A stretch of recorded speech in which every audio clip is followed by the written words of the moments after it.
Goodbye. Written by Johnny Fist. Daytime. Not far from the town there was a river.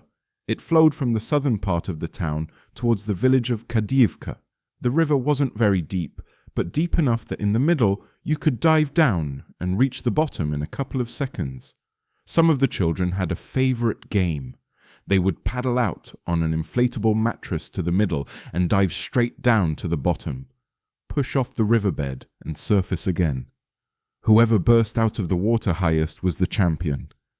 Some of them joked around and didn't surface at all, instead moving along the bottom, swimming or walking 7 to 10 meters before finally lifting their heads above the water. Everyone laughed and joked, sometimes pretending they thought a friend had drowned, taking turns jumping in and feeling around with their feet for the drowned one. And then that person would pop up at a distance, laughing at the frightened friends. As a rule, they surfaced closer to the bank. Then a new game began. Who would reach the shore first?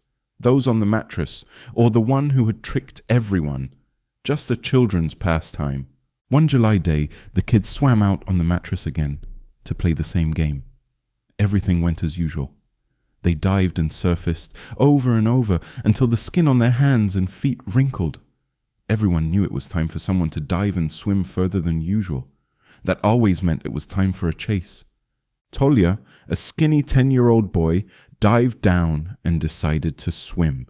He thought that since the three of them would dive together and only he wouldn't surface, everyone would start worrying, while he would meanwhile make it halfway to the shore. Besides, he knew he was the fastest swimmer of them all. So the three of them dived.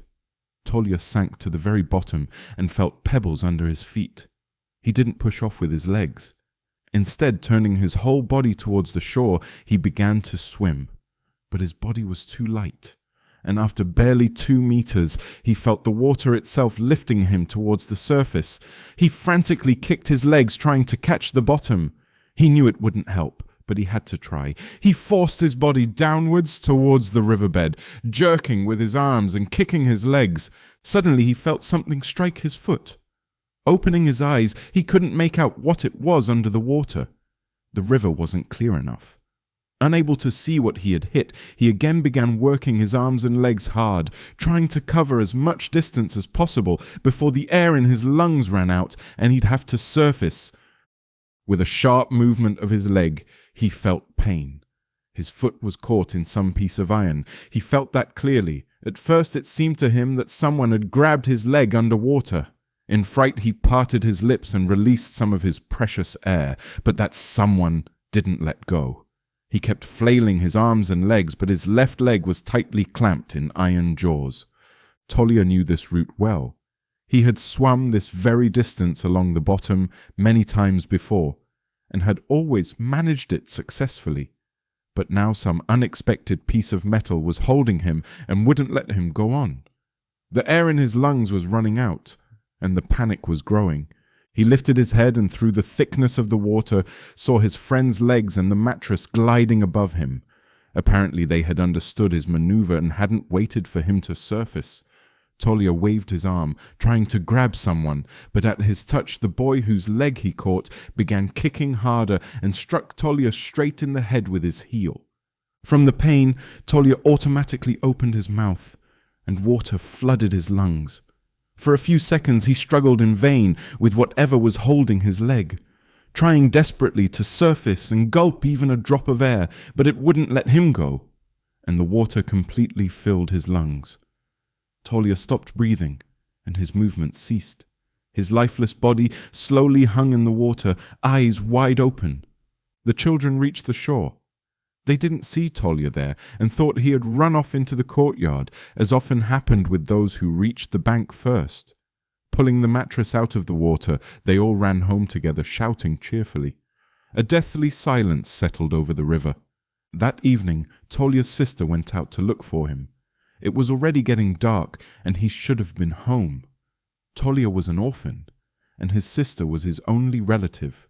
She spent several hours walking the streets, going into his friends' houses, but no one had seen Tolya after the river. Everyone thought he had gone straight home. Galia didn't know what to do. She called the police.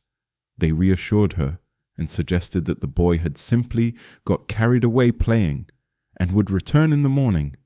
Galia didn't believe it. They told her that if the boy hadn't come back by morning, she should call again. That was standard practice in their region. It wasn't worth sending the police out over children's mischief. Galia didn't sleep a wink all night. She felt that something was wrong, but there was nothing she could do. By 7 in the morning, Tolia still hadn't returned. Galia dialed the police again. Now their version was abduction. The search for Tolia began. All the children were questioned, the surroundings checked, and it was assumed he might have drowned. Divers were called in. They searched the bottom where the children had been playing, and within a 2-kilometer radius, Tolia was nowhere to be found. The search went on for 2 weeks, all in vain. He was nowhere. The police gave up and delivered a grim verdict. Most likely the boy had been abducted. Everyone knew well that if within 24 hours of a child's disappearance he hadn't turned up and no demands had been made, then it was an abduction with no chance of return. Galia didn't believe it. She wept for a week, barely leaving her home. She couldn't accept that the only person close to her had been abducted and most likely killed. She simply couldn't believe it. She wanted to hope that the phone would ring any moment, that she would pick it up and hear his familiar voice. Wherever he was, whatever had happened to him, she was ready to forgive him. She wouldn't even shout at him. But the call never came. Autumn arrived. By the end of September, the weather had erased every trace of summer. The leaves had fallen. The river was covered with yellow foliage. Cold gusts of wind pierced the body. Galia left the house. In her hands was a large checkered bag.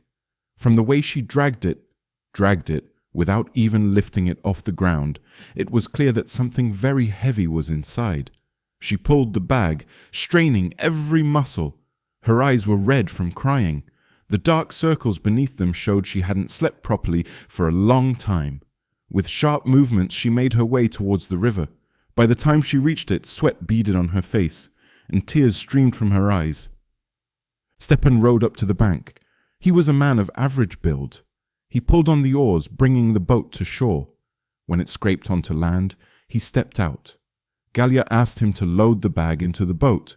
Stepan was surprised that she had managed to haul such a heavy bag to the riverbank. Galia said nothing. Usually Stepan ferried people across to the other side for a small fee. Galia climbed into the boat. Stepan, dressed for the weather and wearing rubber boots up to his knees, pushed the boat away from the shore and was just about to jump in when he felt a blow from an oar to his temple. He let go of the boat and clutched the wound. Blood flowed from his split eyebrow. Stepan was about to swear at Galia and demand to know why she had done that, but he immediately saw her grab the oars and rapidly row away in his boat. He shouted after her for a while, telling her to stop and turn the boat around, but Galia seemed not to hear him. There was no point swimming after her. The water was too cold. He remained on the bank. Galia, sobbing, slowly leaned into the oars. The boat drifted further and further from the shore. She cried and tried to row as far out as possible. In the middle of the river, she threw the oars into the water. She was completely exhausted, emotionally more than physically. Catching her breath, Galia unfastened the bag.